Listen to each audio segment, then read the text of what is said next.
Superhero movies have been changing. From the generic good and bad guys and the predictable happy endings, the genre has always lacked realism. What if superhumans actually roamed our current society? Would they actually use their powers for good, or would they abuse their power and act upon their self-interest? And especially, what would life be like living as a regular human with a world of superhumans? To answer that question, I like to bring attention to the series Invincible. I was watching this instead of doing my finals, but it's a really good show, so it's worth my grades lowering. Anyway, other than the entertainment of the main cast, the true intrigue was seeing this character best depict the life of a normal person in a superhero universe. That person would be Debbie Grayson, who we see to have an extremely depressing story, which is surprising as we see a pretty happy family in the beginning of the series. Debbie plays the role as a mother to our protagonist Mark, also known as,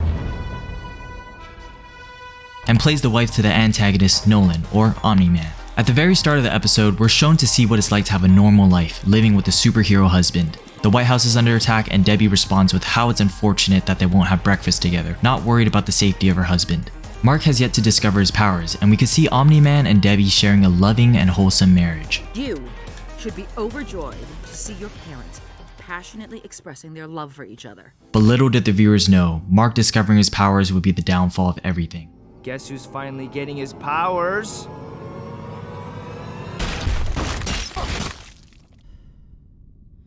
As Omni-Man has the urgency to begin his plan to conquer Earth, he defeats the Guardians of the Globe, but is left hospitalized as Debbie is left clueless, with the only knowledge being that most of her friends died while her husband was almost killed. With no suspects of the killer and Omni-Man known to be the strongest man as well as the only survivor, the investigation for the murders was leading towards suspicion. The shift of atmosphere uncovers more to Debbie's character. First, we see her showing grief and compassion towards the loved ones lost, and even feeling disrespect when Nolan brushes it off, when he states that they were more colleagues than companions. An interaction like this shows that she isn't dominated over Nolan and she has a strong will. Instead of being a housewife, she works as a real estate agent and she has her own responsibilities. At the same time, Mark begins to let his ego take over with his newfound powers, and Debbie is able to knock some sense into him as a mother. Though she isn't physically capable like these two, she provides a special characteristic in how she's able to talk to both of them and bring them down to the same level. As more investigations occur, even Debbie herself is smart enough to get suspicious over Nolan. Do you trust me, Debbie? There's a dragon behind you! Please, do you trust me? I trust you. You have no idea how much I needed to hear you say that. Damn it, she fell for the oldest trick in the book. Whenever someone guilt trips you or pressures you for their trust, they're definitely hiding some shit. Debbie is conflicted because her heart tells her to trust her husband that she's been married to for 20 years. But at the same time, her mind knows that something is off. She does some digging herself, and her intuition led her to put the pieces together and come to the realization that her husband was responsible for the murders. In denial, she tried to think of a way where Nolan might have had a justification for his actions. Maybe the Guardians attacked first, or maybe he was threatened. But no matter what you think of it, her husband was a liar, and everything she once thought of, her life, her family, was reimagined to have a bitter taste. In a heart-wrenching confrontation, Debbie and Nolan argue without much to say. Don't lie to me! I know you killed them, Nolan. You're drunk. Trust you? How could I possibly trust you now? Because you know me. There's a lot of things I thought I knew about you. We'll talk later.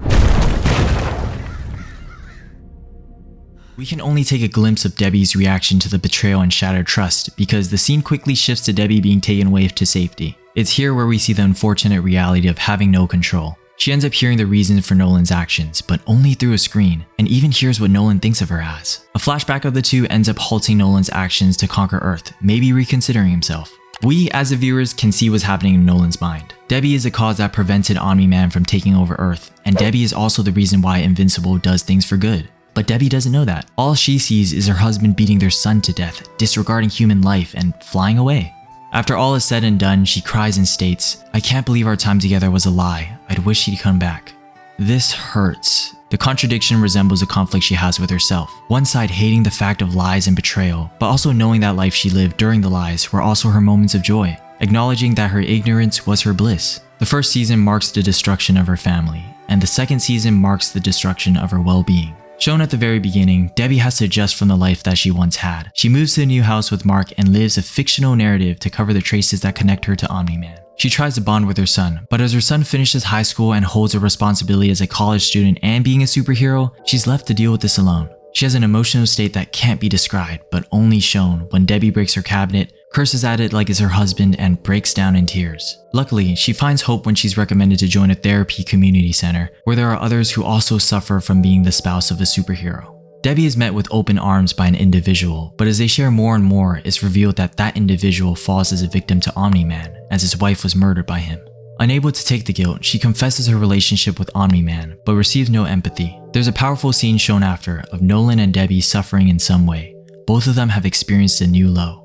I want to point out that Omni-Man was fully prepared to fly in the black hole. If the bugs didn't find him, he would be dead. Debbie considered jumping off the bridge, but she didn't. She walked away on her own free will. Emotionally, she's stronger than Omni-Man. At the end of part 1 of season 2, Art comforts Debbie and lets her know, hey, if it wasn't for you, Nolan would have taken over the world by now. Plus, he was always too busy with the superhero stuff to take care of the family anyway. You did this all by yourself. There's a couple things I'd like to mention, like how Nolan has a new wife and a change of heart, which is good, but I can't imagine how Debbie would feel if she found out. Like, knowing how Nolan can treat someone else like that, but somehow he didn't treat you like that. Overall, Debbie Grayson's character is the epiphany of human emotions that struggle during betrayal and heartbreak. The series explores this by looking at specific moments and relationships. Through Debbie's experiences, Invincible gives us a different perspective on superheroes and contributes a richer understanding to the human experience within the superhero genre. Debbie is a strong emotional character, and I hope the story goes well for her. But that's all we have of the story that has been released so far.